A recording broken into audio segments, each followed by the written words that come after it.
இந்த முருங்கக்காய் வச்சு எப்போ பாரு ஒரே மாதிரியே சாம்பார் செஞ்சுட்டு இருந்தீங்க அப்படின்னா, கண்டிப்பாக இது மாதிரி முருங்கக்காய் வச்சு ஒரு டைம் அது தொக்கு மாதிரி செஞ்சு பாருங்கள். இன்றைக்கி எங்கள் வீட்டிலையே வந்து விளைஞ்ச முருங்கக்காய் வந்து இன்றைக்கி கட் பண்ணியிருந்தோம். நிறையாவே இந்த சீசன்னால் ரொம்பவே முருங்கக்காய் ரொம்பவே ஃப்ரெஷ்ஷாக இருந்துச்சு. அதில் எங்களுக்கு எல்லாமே பறித்து வச்சுட்டு கொஞ்சம் மட்டும் எடுத்து இது மாதிரி தொக்கு மாதிரி ட்ரை பண்ணியிருந்தோம். பாருங்கள், முருங்கக்காவை இது மாதிரி நார்லாம் கொஞ்சமாக எடுத்துட்டு கட் பண்ணிக்கலாம் இந்த சைஸ்க்கு. பாருங்கள், இது மாதிரி நாங்கள் கட் பண்ணி எடுத்துக்கிட்டோம். எல்லா காயுமே இது மாதிரி எடுத்து ரெடி பண்ணி வச்சுக்கோங்க. ஒரு பாத்திரத்துக்கு மாற்றி வச்சுக்கலாம். இதுக்கு தேவையான இன்க்ரீடியன்ஸு ஆனியனும் தக்காளியும் எடுத்து வச்சுக்கோங்க. அதையும் நல்லா வாஷ் பண்ணிவிட்டு எல்லாத்தையுமே நம்ம கட் பண்ணி இது ஒரு பாத்திரத்துக்கு மாற்றி வச்சுக்கலாம். பாருங்கள், ஆனியன் ரெடி ஆயிடுச்சு. ஆனியனை நம்ம இப்போ என்ன பண்ண போகிறோம் அப்படின்னா, மிக்ஸி ஜாரில் போட்டு நல்லா அரைச்சி எடுத்துக்கலாம். பாருங்கள், ஆனியனை நல்லா அரைச்சி எடுத்துக்கிட்டோம். நம்ம முருங்கைக்காவுமே கட் பண்ணி ரெடியாக வச்சாச்சு. இதையும் ஒரு பக்கம் வச்சுக்கலாம். பாருங்கள், நம்ம அரைச்ச ஆனியன் வந்து இது மாதிரி தான் இருக்கும். இது ஒரு பாத்திரத்துக்கு மாற்றி வச்சாச்சு. தக்காளியும் வந்து நம்ம எடுத்த ஒரு 3 தக்காளி எடுத்துருந்தோம். அதையும் வந்து நல்லா அரைச்சி எடுத்துக்கிட்டோம்.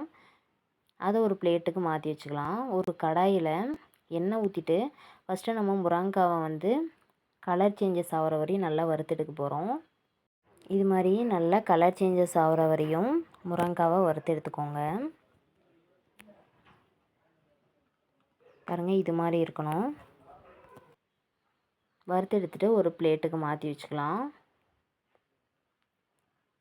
அதே கடாயில் சீரகம் கொஞ்சமாக ஆட் பண்ணிக்கோங்க. வரமிளகாய் ஆட் பண்ணிக்கோங்க. அதோட கருவேப்பில் வந்து ஒரு கொத்து ஆட் பண்ணிவிட்டு பூண்டு வந்து ஆட் பண்ணிக்கலாம். தட்டி ஆட் பண்ணிக்கலாம்.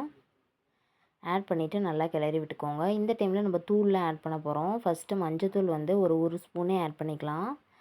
காரத்துக்காக மிளகாத்தூள் ஆட் பண்ணிக்கலாம். நாங்கள் வீட்லேயே அரைச்ச மல்லித்தூள் இருந்துச்சு, அதையும் ஆட் பண்ணிவிட்டு லாஸ்ட்டாக தேவையான அளவுக்கு உப்பு ஆட் பண்ணிவிட்டு நம்ம அரைச்சி ரெடியாக வச்சுருந்த ஆனியனையும் வந்து இதில் ஆட் பண்ண போகிறோம். தக்காளியும் அரைச்சி ரெடியாக வச்சுருப்போம், அதையும் ஆட் பண்ணிக்கலாம். இது எல்லாத்தையுமே ஆட் பண்ணதுக்கப்புறம் நல்லா கிளறி விட்டுட்டு க்ளோஸ் பண்ணிக்கோங்க. க்ளோஸ் பண்ணிவிட்டு ஒரு 10 மினிட்ஸ்க்கு அப்புறம் எடுத்ததுக்கப்புறமா இது மாதிரி நம்மளுக்கு கன்சிஸ்டன்சி வரும்.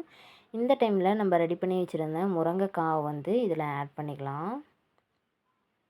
பாருங்கள், ஆட் பண்ணிவிட்டு நல்லா வெந்ததுக்கப்புறம் எண்ணெய் தனித்தனியாக பிரிஞ்சு வர ஸ்டேஜில் நம்ம இறக்கிட்டோம் அப்படின்னா சூப்பரான முருங்கைக்காய் தொக்கு நம்மளுக்கு ரெடி ஆயிரும். இது ஒயிட் ரைஸ்க்கு வச்சு சாப்பிட்றப்ப டேஸ்ட்டும் ரொம்பவே நல்லாயிருக்கும். மறக்காமல் நீங்களும் ட்ரை பண்ணி பாருங்கள். பாருங்கள், இன்றைக்கி லஞ்சுக்கு நாங்கள் இதை புதுசாக ட்ரை பண்ணியிருந்தோம். ஆனால் டேஸ்ட்டு வேறு லெவலில் இருந்துச்சு. ஃபஸ்ட் டைம் எங்கள் வீடியோலாம் பார்க்குறீங்க அப்படின்னா மறக்காமல் ஒரு சப்ஸ்கிரைப் பண்ணிடுங்க. பாருங்கள், பார்க்குறதுக்கும் ரொம்பவே கலர்ஃபுல்லாக டெம்டிங்காக இருக்கும். இதே மாதிரியே இன்னொரு நெக்ஸ்ட் வீடியோவில் பார்க்கலாம். தேங்க்ஸ் ஃபார் வாட்சிங்.